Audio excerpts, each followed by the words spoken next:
வணக்கம் மக்களே, நான் ஹரிஹரன்.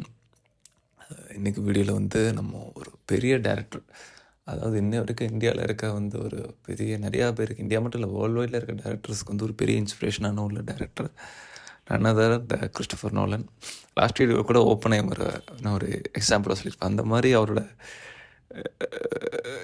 ரியல் வேர்ல்டு பேஸ்டு இருக்கும். அதாவது கிராஃபிக் இல்லாமல் ஒரு கிராஃபிக் அதெல்லாம் மட்டும் இல்லாமல் அந்த ஸ்டோரி லைனே வந்து ஓரளவு ப்ராக்டிகாலிட்டியாக இருக்கும்.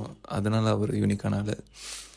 இவர் 1970 பார்க்குறாரு. இவர் ஃபுல் நேம் வந்து கிறிஸ்டோஃபர் எட்வர்ட்ஸ் நோலன். ஆரம்ப கட்டத்தில் வந்து இவர் இண்டஸ்ட்ரியல் ஃபிலிம்ஸ், அப்புறம் கார்ப்பரேட் ஃபிலிம்ஸ், அவங்களுக்கு ஆடு இந்த மாதிரி தான் எடுத்துகிட்ருக்காரு. அப்புறம் அவர் பர்சனல் லைஃப்பில் அவ்வளோ நம்ம போக வேணாம், ஏன்னா அவரோட ஃபுல் அண்ட் ஃபுல் அவர் படைப்பை பற்றி பேசலாம். இந்த மாதிரி எடுத்துகிட்டு இருக்காரு. அப்புறம் நாளடைவில் வந்து அவருக்கு ஒரு சான்ஸ் கிடைக்குது. இவரே ஒரு படம் எடுக்கலாம்னு முடிவு பண்ணிட்டு இவங்க ஃப்ரெண்ட்ஸ் அண்ட் ஃபேமிலிஸை கூப்பிட்டு இன்வைட் பண்ணி வீக்கெண்ட் மட்டும் ஷூட் பண்ணுறாங்க. ஏன்னா அவர் வீக் டேஸில் ஒர்க் பண்ணுவார். அதுக்காக சேவிச்சு கிட்டத்தட்ட 1.5 இயர்ஸ் எடுத்த மூவி. அப்போ எடுத்தது தான் ஃபாலோவிங் 98 வந்தது. இந்த மாதிரி டைட் ஸ்கெட்யூலில் வச்சு வெறும் 2 டேஸில் வந்து ஷூட்டிங் பண்ணுவாங்க. Full and full black and ஒயிட்டில் இருக்கும். ஏன்னா எடிட்டிங், அப்புறம் கலர் கிரேடு இதெல்லாம் கலர் கிரேடு, அப்புறம் இந்த மாதிரி நிறைய ஷார்ட்டுக்கு வந்து எதுவும் பிரச்சனை இருக்காதுன்னு சொல்லிட்டு தான் அவர் பிளாக் அண்ட் ஒயிட் யூஸ் பண்ணி இதை அவரே எடிட் பண்ணார். அந்த படம் ஓரளவுக்கு நல்லாவே இருக்கும் அந்த டயத்தில். அந்த பட்ஜெட்டில், அந்த டயத்தில் ஒரு நல்ல மூவி. அதுக்கப்புறம் தான் வந்து இவர் மெமெண்டோ எடுக்கிறார் 2000. இந்த படம் வந்து உண்மையிலே ஒரு சூப்பரான மூவிங்க. கஜினி கூட இன்ஸ்பிரேஷன் சொல்கிறாங்க, அது என்னன்னு தெரியல. மொமெண்டோவில் என்ன ஸ்பெஷாலிட்டினா, அதாவது ஓப்பனிங்லேயே வந்து கில்லரை காமிச்சிருப்பாங்க. அப்புறம் ஃப்ளாஷ்பேக் வந்து பிளாக் அண்ட் ஒயிட்டில் ஃபார்வர்டில் போகும். அப்புறம் ப்ரெசண்ட் வந்து கலரில் பேக்வேர்டில் வரும். அதுதான் இந்த படத்தோட பியூட்டி. அது மட்டும் இல்லாமல் அடுத்தடுத்த படம் எடுக்கிற இன்சோம்னியா, இதெல்லாம் வந்து என்னோடய பர்சனல், அதாவது எனக்கு பிடிச்ச படங்கள், பிடிக்காத படங்கள் நான் 2 சொல்லியிருப்பேன். இது என்னோடய பர்சனல் ஒப்பீனியன், ஜென்ரலாக. அப்புறம் இந்த இன்சோம்னியா எடுக்கிறாரு. அதில் வந்து எனக்கு அவ்வளோ உடன்பாடில் ஓரளவுக்கு நல்ல மூவிஸ். இன்சோம்னியா வந்ததுக்கப்புறம் தான் ஒரு பிக் பட்ஜெட்டில் யோசிக்கிறார். அதாவது ட்ரோன் ஷாட்டு, அப்புறம் இந்த மாதிரி டாப் ஆங்கிள், இந்த மாதிரி நிறையா.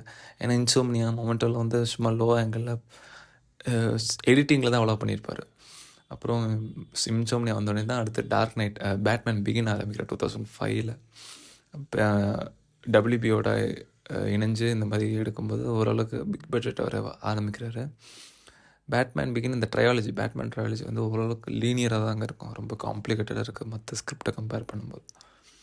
2006 வந்து ப்ரெஸ்டீஜ் வந்து அவரோட நேமே வந்து எங்கேயோ கொண்டு போச்சுங்க. பியூர் அண்ட் பியூர் நோலனுக்கு எதுக்கு ஃபேமஸ்னால், ஒரு நல்ல ஸ்கிரிப்ட் அதை வந்து காம்ப்ளெக்ஸாக காட்ட மாட்டார், நான் லீனியராக காட்டுவார். அது வந்து நம்ம புரியாத மாதிரி இருக்கும், பல தடவை பார்த்தா புரியுற மாதிரி இருக்கும். அது காரணமே இந்த லீனியர் நான் லீனியர் 2 இருக்குது ஸ்கிரிப்டை சொல்கிறதுல. லீனியர்னால் வந்து ஒரு ஹீரோ வந்தான், ஸ்பைடர்மேனை உதாரணம் எடுத்துக்கோங்க. தமிழில் ஹீரோ வந்தான், அவனை சிலந்தி கிடச்சிது, அவங்க தாத்தாவை கூட்டினாங்க, அதை பழி வாங்க முயற்சி பண்ணால், அது வேணான்னு முடிவு பண்ணால், அப்புறம் உண்மையான வில்லனை தான் முடித்தான். அதாவது லீனியராக இருக்கும் ஸ்டோரி. நான் லீனியர் எடுத்தேன்னு வைங்களேன், ஜம்ப் இருக்கும், திடீர்னு ஓப்பனிங் இருக்கும், திடீர்னு மிடில் இருக்கும், திடீர்னு கிளைமேக்ஸை காட்டுவாங்க, திடீர்னு ஃபஸ்ட்லேயே கூட கிளைமேக்ஸ் காட்டலாம். இப்போது உதாரணத்துக்கு விருமாண்டி தமிழில் பெஸ்ட்டு எக்ஸாம்பிளுங்க. திடீர்னு ஓப்பனிங் ஜெயிலில் காட்டினாங்க. அப்புறம் இவரோட சைடு, அதாவது 2 பெர்ஸ்பெக்டிவோட ப்ளஸ் நான் லீனியர் இருக்கும், அது இன்னும் சூப்பர். கொத்தாலனோட சைடு காட்டுவாங்க, அப்புறம் விருமாண்டியோட சைடு, அப்புறம் மறுபடியும் ஃபஸ்ட்டு அந்த ரோகிணியிலே அந்த ஜெயில் சீக்வன்ஸு, இந்த மாதிரி ஸ்விட்ச் பண்ணிக்கிட்டே இருப்பாங்க. இது நான் லீனியர். இது வந்து நோலன் வந்து என்ன சொல்கிறது, அதில் சக்கரவர்த்தி அவர். நான் லீனியர் வந்து பயங்கரமாக காட்டுவார். முக்கியமாக எனக்கு பிடிச்ச படம் 14 வந்த இன்ட்ரெஸ்டில். அதுக்கப்புறம் ஒரு இன்செப்ஷன் வந்து சான்ஸே ஐ திங்க் 11 வந்தால் நினைக்கிறேன். இன்செப்ஷன் டார்க் நைட் ரிலீஸஸ்க்கு முன்னாடி. அது வந்து தி காம்ப்ளெக்ஸ் மூவி. அதில் நடிச்ச ஆக்டர் டாம் ஹார்டியே ஒரு தடவை சொல்லியிருக்கேன், இன்ன வரைக்கும் எனக்கு இன்செப்ஷனோட ஸ்கிரிப்ட் புரியலன்னு.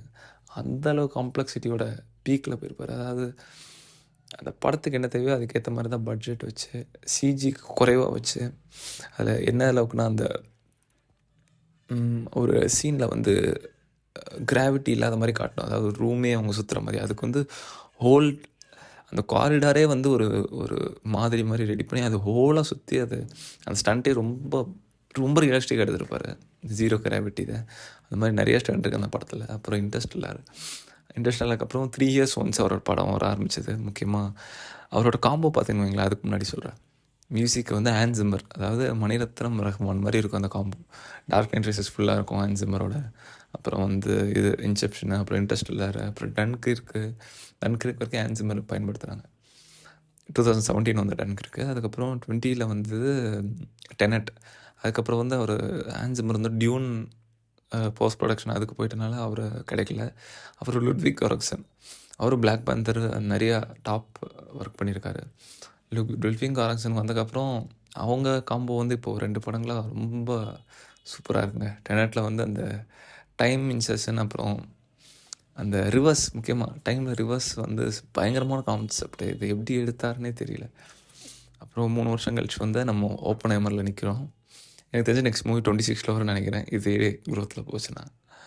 அப்புறம் பர்சனல் லைஃப் பார்த்தீங்கன்னா எம்மா தாமஸ்னு ஒருத்தங்களை கல்யாணம் பண்ணாங்க. நிறையா அந்த இதில் கூட வரும், ப்ரொடியூஸ் பையா ரிட்டர்ன் பை கிரெடிட்ஸ் நிறையா படத்தில் பார்த்துருக்கேன். எம்மா தாமஸ்ன்னு இருக்கும். அதே மாதிரி அவரோட ஸ்கிரிப்ட்லாம் பார்த்தீங்கன்னா இன்செப்ஷனுக்கு வந்து அவர் எடுத்துகிட்ட டைம் கொடுத்துட்டு 10 இயர்ஸுங்கிறாங்க. அந்த அளவுக்கு காம்ப்ளெக்ஸாக அவர் யோசிக்கிறாரு.